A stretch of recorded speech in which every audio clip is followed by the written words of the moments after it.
Hello everyone, Parox here. I'm starting off a new series today called How to Tank, and the first episode is going to be Platooning with Success. There's a lot of different things that go into creating the best platoon combos and knowing how to platoon. There's a whole bunch of stuff that you need to know before you can platoon successfully, so let's get into that. The first thing is battle tiers. Now every tank has its own battle tier assigned to it by Wargaming, and Wargaming can change these battle tiers at any time they want to balance tanks and stuff like that. So there's the general battle tiers, and then there's classes that have different battle tiers, and certain tanks that have different battle tiers. So I'm going to start off with the basic ones. Tier 1, its battle tiers are 1 and 2. Tier 2, 2 and 3. Tier 3, 3, 4, and 5. And from here out, the battle tiers of tier 4, 5, 6, 7, 8, 9, and not 10 will be the tier, and then 2 more tiers above it. Now there is an battle tier 11. So here's what that means. Say a tier 9 has battle tiers 9, 10, and 11.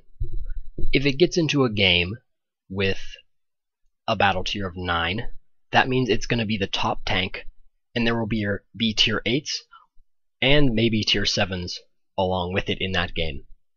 If it gets into a game where it has a battle tier of 10, it will be in the middle of the game with some 10s on the top, maybe some 9s in the middle, and 8s on the bottom. If it gets into an 11 battle tier game, the tier 9 is going to be at the very bottom with mostly 10s in the rest of the game. Now I mentioned earlier about the tier 10. It doesn't have 2 more battle tiers above its own tier. Its battle tiers are 10 and 11. Wargaming removed the battle tier 12 a few patches ago to eliminate 30 tier 10s in one game, because apparently it caused too much camping, and I can see how that would be a thing, because a lot of people like tier 10 TDs, and if there's, 8 tier 10 TDs versus 8 tier 10 TDs and some other stuff mixed in, it's going to be pretty freaking boring. Now we're moving on to special battle tiers, and these tanks have preferential matchmaking, is what people call it. So first of all, there's the premium tanks. Most premium tanks only get 1 more battle tier above its own tier. So for example, the IS-6, it has a battle tier of 8 and 9. It can't see tier 10s at all. But for example, the Löwe, or the Löwe, has battle tiers 8, 9, and 10. It can see tier 10s, and this is basically at Wargaming's discretion. They can do whatever they want based on how they think the tank performs in certain tiers. So now we're moving on to scouts, and scouts have some weird things going on with them.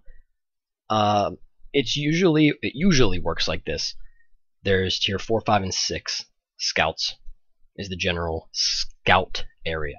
So there's the ELC, for example, and it is a tier 5, and its battle tiers are 6, 7, and 8. So with scouts, you take the tier of the tank, add 1, and that'll be the first of 3 battle tiers. That's how it usually works, but there are some weird ones, like the Chaffee, the tier 5 American Light. Its battle tiers are 7, 8, 9, 10, and 11, so it can see all of the battle types or battle tiered games above itself. It doesn't even see tier 6. It starts at 7. And then there's the Luchs that sees battle tier 4, 5, 6, and 7. It's a tier 4 German Light. There are also 2 really weird tanks that have special battle tiers. There's the B1. It's a regular tank, not premium, tier 4 French heavy tank. It only sees battle tiers 4 and 5, so it can be on the top of the game, or it can be in the middle of the game. It can never be at the bottom with tier 6. That's because the gun is just far too weak to even shoot at tier 6 tanks. And then there's the PZ-B2, the Germany captured version of the B1, and it has even a more underwhelming gun, so it only sees tier 4s and below. It'll be on the top every single time in tier 4 games, so that's pretty awesome. if you want to like pad your win rate or something, get a platoon of PZB2s. You'll be on the top every time, and probably almost winning every time. Okay, so now I'm going to be talking about some general tips about platooning that you should always keep in mind when picking the tanks that you're going to be running with. The tank that has the highest battle tier is the one used in matchmaking. So if you have a, let's see here, Hellcat, T49, and T40. The Hellcat has the highest battle tier of tier 8. So the matchmaker is going to base your match entirely off of the Hellcat's battle tier. Also, this may seem pretty obvious, but platooning with 3 good players will benefit your team. But if you have 3 subpar players, it can hurt your team, statistically speaking, because if there's 3 players in a platoon that have 5,000 games, let's say, and a 43% win rate, those guys are probably going to hurt your team more than help it.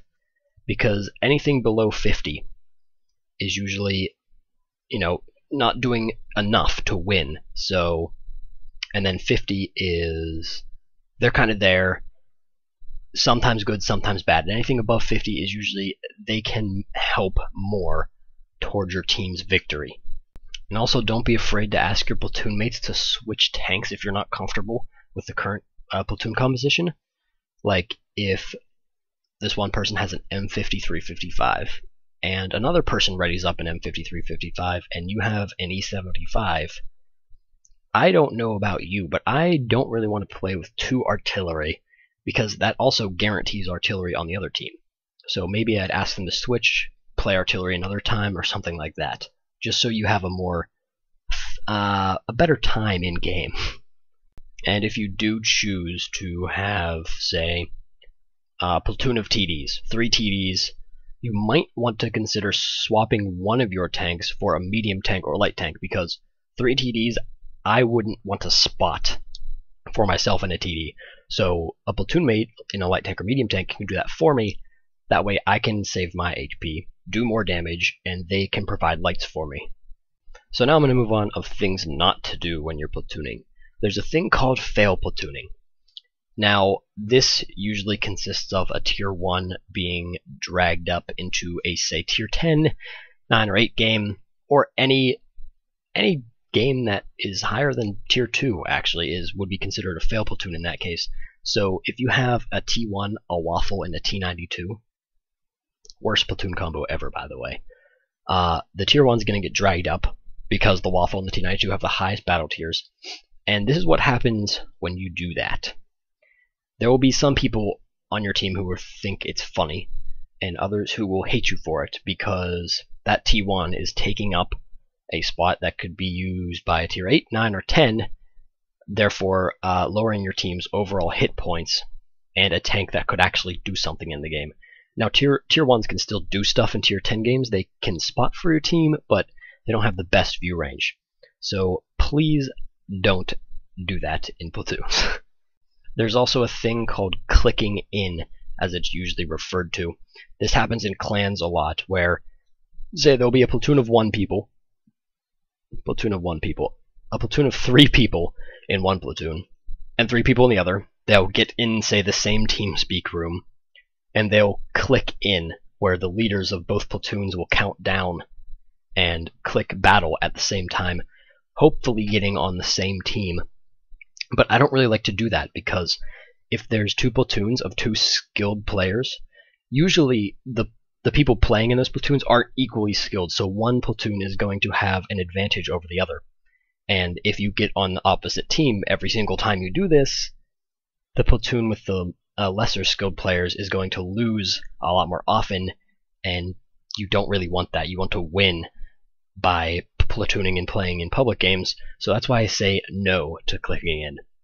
There are 2 types of platoons that you can violate the usual rule of sticking with the same tier in the platoons, like all tier 8s, all tier 7s, all tier 10s, etc. There's platooning with Arty is the first one. It's usually okay to platoon with Arty playing +1 tier in a regular tank. So for example, if there's an M5355 in your platoon, which has battle tiers 9, 10, and 11, it would probably be okay to bring along a T57 Heavy and an IS-7.